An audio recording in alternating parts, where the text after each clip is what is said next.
Hang on, I'm just sitting down and we're switching. Senator from Iowa.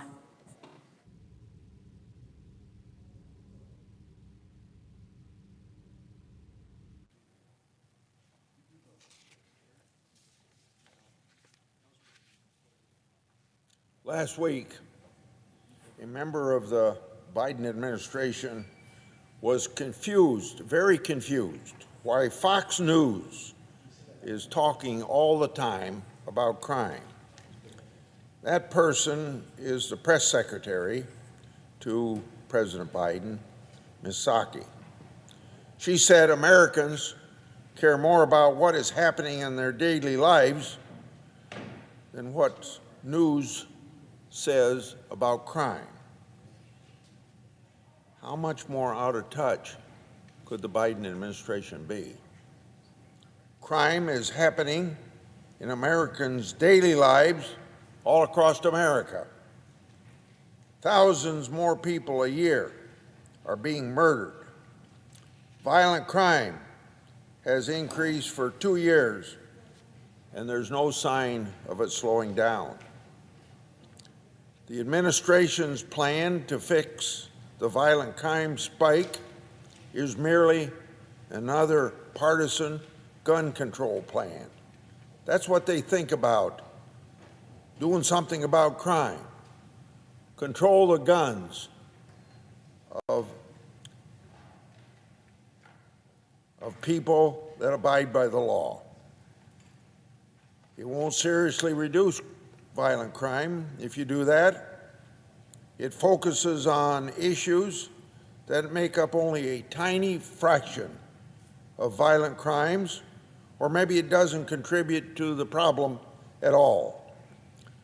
For example, the administration wants to crack down on ghost guns, but ghost guns are involved in only a fraction of 1% of the crimes, particularly of the murders. Biden administration also wants to focus on the so-called iron pipeline, and that's blaming red states for guns in crime-ridden blue states. But on that issue, the Bureau of Alcohol, Tobacco, and Firearms, their data shows the guns used in blue city crimes usually come from that very same blue state. Finally, the Biden administration wants to focus on lawful gun sellers.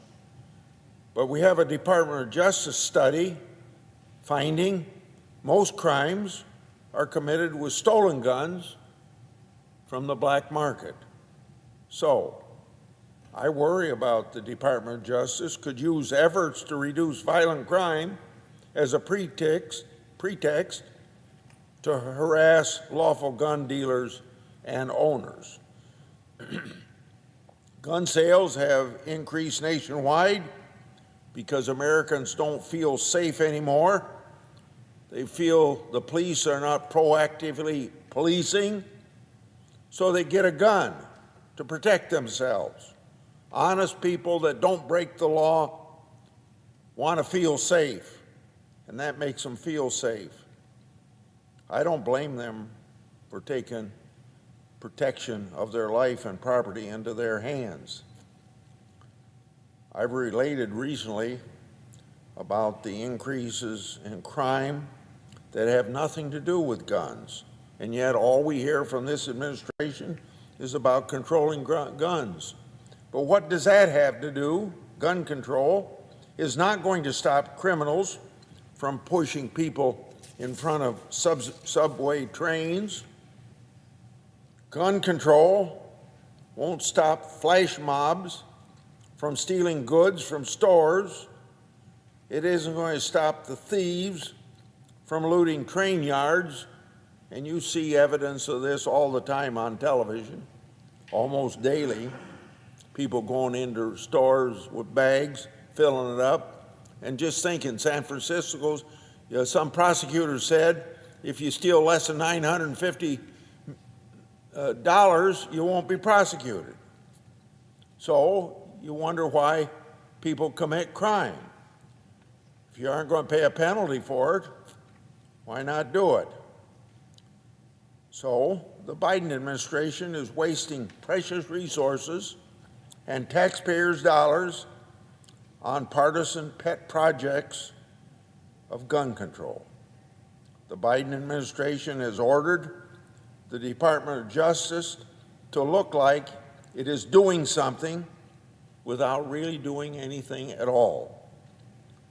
You know what Americans actually need to reduce violent crime? They need police forces empowered to do their jobs with the right resources and protections. Now, we hear the Biden administration just last week in New York saying it supports police. The president himself was up there.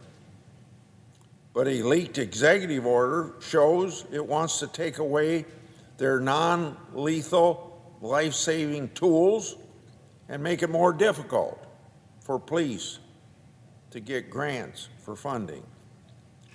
Americans also need responsible bail policies. They don't. These policies that, if they were responsible, wouldn't let dangerous criminals back out onto the streets to kill people. They need prosecutors who will actually do their job to keep violent criminals away from the vulnerable.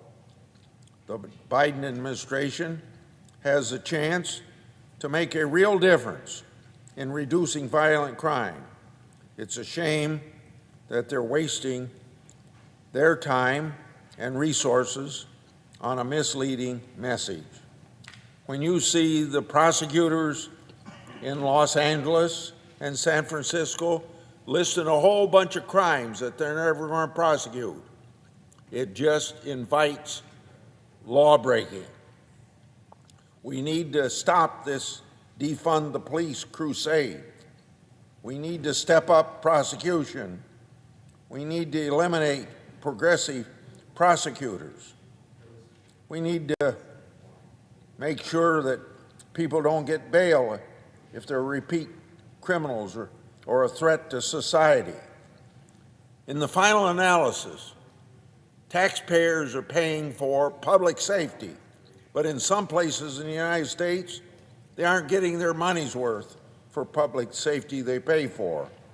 Government is set up to maintain public safety, and that's what we're all about, this war on crime, protecting the taxpayers, protecting every citizen, taxpayer or not. I yield.